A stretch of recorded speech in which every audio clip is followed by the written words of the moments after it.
Il est 7h40 sur Europe 1, Pierre de Villeneuve. C'est l'heure de retrouver Laurent Geoffrin et Étienne Lefebvre. Et l'édito politique avec Laurent Geoffrin. Vous nous dites ce matin, Laurent, que toute cette affaire de Rugy, c'était une tempête dans un verre d'eau.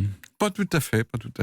Bon, qu'est-ce qu'on a trouvé après 15 jours de polémique nationale, 3 dîners litigieux, une réflexion de logement de fonction un peu trop onéreuse, pas de malversation, pas de fraude fiscale. Autrement dit, la montagne médiatique accouche, disons, d'une grosse souris. Mais comme il l'affirme, est-ce que François de Rugy est blanchi ? À mon avis, pas tout à fait.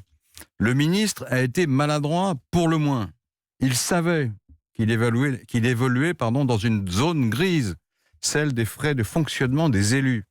Il avait d'ailleurs lui-même administré de solides leçons de transparence aux députés. Mais il a choisi plusieurs fois d'interpréter à son avantage les incertitudes de la règle, par exemple dans l'affaire des dîners. Or, nous sommes dans une atmosphère, faut-il le rappeler, très hostile aux élites. Une précaution élémentaire lui commandait de jouer profil bas et d'affecter un peu plus d'austérité. Ce qui est clair, c'est que le bling-bling, ou le homard, serait-il légal, ne passe plus dans l'opinion. Il a d'ailleurs confessé lui-même des erreurs, je cite, ce qui devrait tarir la polémique. Et pour le reste, un peu de référence historique, selon qu'on préfère Robespierre ou Danton, on en tirera un jugement impitoyable ou nuancé. À titre personnel, je préfère Danton, qui n'était pas un tiède. Il a renversé le roi, il a créé le tribunal révolutionnaire, mais il a fini par être écœuré par le bruit des têtes qui tombent. Et pourtant, en ces temps de gilets jaunes, le style Robespierre, avec ou sans moustache, est mieux porté. Au fond, ce que vous nous dites, c'est que la question pourrait dépasser le cas Rugy. Il me semble, en effet, parce que le vrai danger, c'est la mise en cause sommaire, indistincte et vindicative de la classe politique dans son ensemble, quoi qu'elle fasse. Et c'est bien ce qu'on détecte derrière les réquisitoires vertueux qu'on entend ici et là. Certes, on doit réglementer plus nettement les frais de fonctionnement des ministères et de l'Assemblée, de manière à clarifier les lignes jaunes à ne pas franchir. Et c'est pas très sorcier.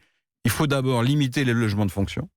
Leur usage doit être justifié par des impératifs précis, un domicile lointain ou bien des contraintes évidentes de sécurité. Il faut tarifier clairement les frais de bouche et diminuer les facilités domestiques accordées aux ministres. D'ailleurs, plusieurs pays ont déjà donné l'exemple, il suffit de s'en inspirer.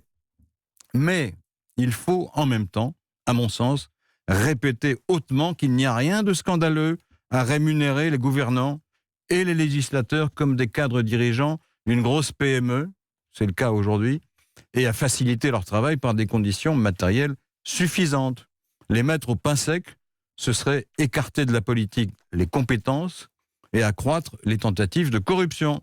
Ce ne serait plus de la rigueur, mais tout bonnement du poujadisme.